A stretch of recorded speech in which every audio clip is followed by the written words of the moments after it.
Magandang araw mga kaibigan. Bigyan natin ng reaction, opinion itong post ng Hello Pinas. Mensahe ni Claire. Inalala ni Yusek Claire Castro ang yumaong vlogger na si Mima Alicia na aniyay nakakausap niya kahit hindi pa sila nagkita ng personal. Hindi pa po kami personal na nagkita. Pero tumatawag siya sa akin, nangungumusta. Yan ang sabi ni Claire Castro. Sinabi ni Castro na nakakalungkot ang pagpanaw ni Mima dahil sa naging ugnayan nila bilang mga vloggers.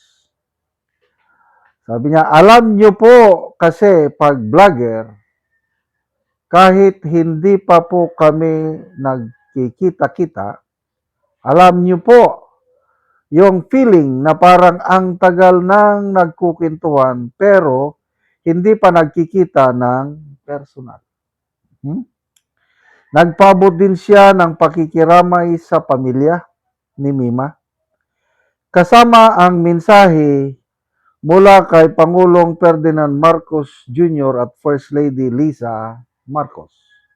Ayon kay Castro, nang malaman ng First Lady ang nangyari, agad nitong tinanong kung paano sila makakatulong at sinabi nitong isasama si Mima Alicia sa kanyang mga dasal. Wow naman! Talagang kung ganito, makikita mo very close ang ugnayan o relationship ng palasyo kay Mima Alicia. May nakita kong mga pictures. Itong si Mima Alicia, may picture siya katabi niya ang Pangulong Marcos Jr. May picture siya katabi niya si First Lady. May picture din siya katabi niya si ex-Senator Trillanes. Sino pa? Katabi niya si Senator Risa Hontiveros. Wow! Bigatin, ano? Malapit siya sa ano?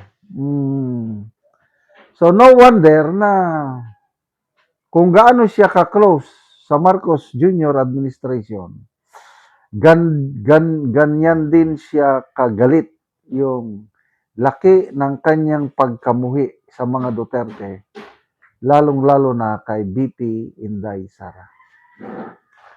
At ako, observation ko lang ito namatay siya July 17, July 21 naman ngayon. Sana mahuli ang salarin para mabigyan siya ng hustisya. Kaya lang, sinasabi ng pulis na lahat daw ng anggulo pinag-aaralan. Okay, unang anggulo dyan is yung mga Duterte daw ang may kagagawan. Dahil daw sa kanyang palaging pagbatikos, pagmumura laban kay BP Sara at mga Duterte, baka politically motivated ang kanyang pagpanaw. But isang anggulo, nagkaunsihan daw ng pera. Klaro, yung maraming kumakalat ngayon na yung galing sa kanyang cellphone, text messages, I think 2 million ata yung pinag-uusapan yung 2 million, hindi ata masaya ang pagkahati-hati. I don't know kung sinong nagkaunsihan. And then, may isang video na nagsasalita mismo itong si Mima Alicia na kung may mangyari sa kanya, hanapin nyo si Boss B. So, sino si Boss B? May mga videos na nagpapaliwanag sino si Boss B. Kaya lang, hindi ko na pinanood. Basta, alam ko na, may idea na ako kung sino yung Boss B na yan na tinutukoy. So, ano ba ito? Kagagawan ito ng mga Duterte o nagkaunsihan sa pera? Saan galing yung pera? Yan. Ngayon, kung ang makita sana is itong anggulo na saan galing pera. Alam naman natin, may nagpupundo sa mga vlogger na yan eh. May mga napapanood akong videos na yung isang, kalimutan ko ang pangalan, parang Banateros. Nire-recruit daw siya. Pinakamababa na ibibigay sa kanya is 50,000 naman. Basta lang, suportahan ang Marcos Jr. at batikusin si BP Sara. Kaya lang hindi niya tinanggap. Si Banat Bay ang narinig ko. 500,000 atang ibibigay. Kasi malaking vlogger na si Banat Bay. Millions ng followers. Bibigyan siya ng 500,000 a month. Kaya hindi niya tinanggap. Kasi sabi niya, wala naman akong rason na batikusin si BP Sara. Bakit ko siya babatikusin? Bahala na. So, hindi niya tinanggap yung 500,000. Tapos yung kaso laban sa kanya, itinuloy pa. Ganon. So, talagang kita mo itong si Mima Alicia, big time vlogger ito na nakadikit sa mga politiko. Sana naman, mabilis ang pulis na imbestigan ito at malaman kung sinong salarin at sana magbayad para magkaroon ng, sana mahuli para magkaroon ng hustisya pagkamatay ni Mima Alicia. Salamat mga kaibigan sa inyong pagsubaybay sa channel na ito.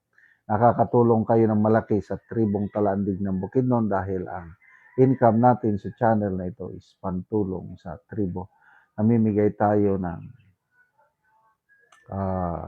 libreng yero at pako para makapagpatayo sila ng mas maayos na tirahan. Panoorin niyo ang video na ito. Ako diri sa balay ni Gary nga dagahay nga taga barangay Tikalaan Puro 3 San Alahay Talakag Bukidnon. So muna ni ang itsura sa iyang atop. Mga karaan na gyud kaayo.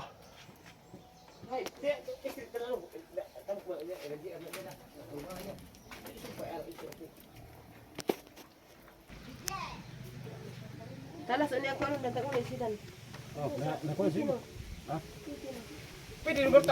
So muna ni ang hero nga gihatag na pulo ka buok nga digis. O muna ni ang itsura sa gawas nga bahin sa ilang balay.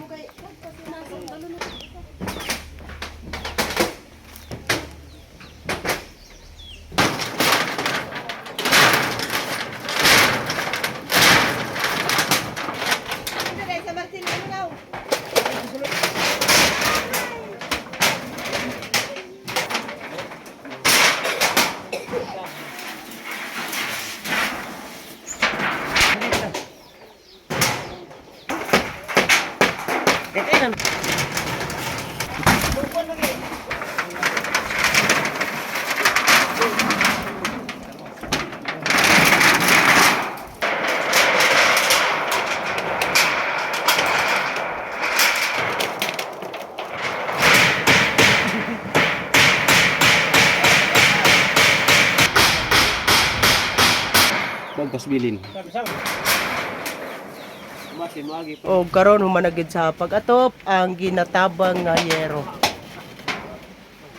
Sa Ginoo nga tabang gitaga ang ugsin. Ang atop nga kuan kani buslot. Dako nga pasalamat. Dako nga salamat sa inyong sponsor sa sin Salamat kayo. Salamat kayo nga dako.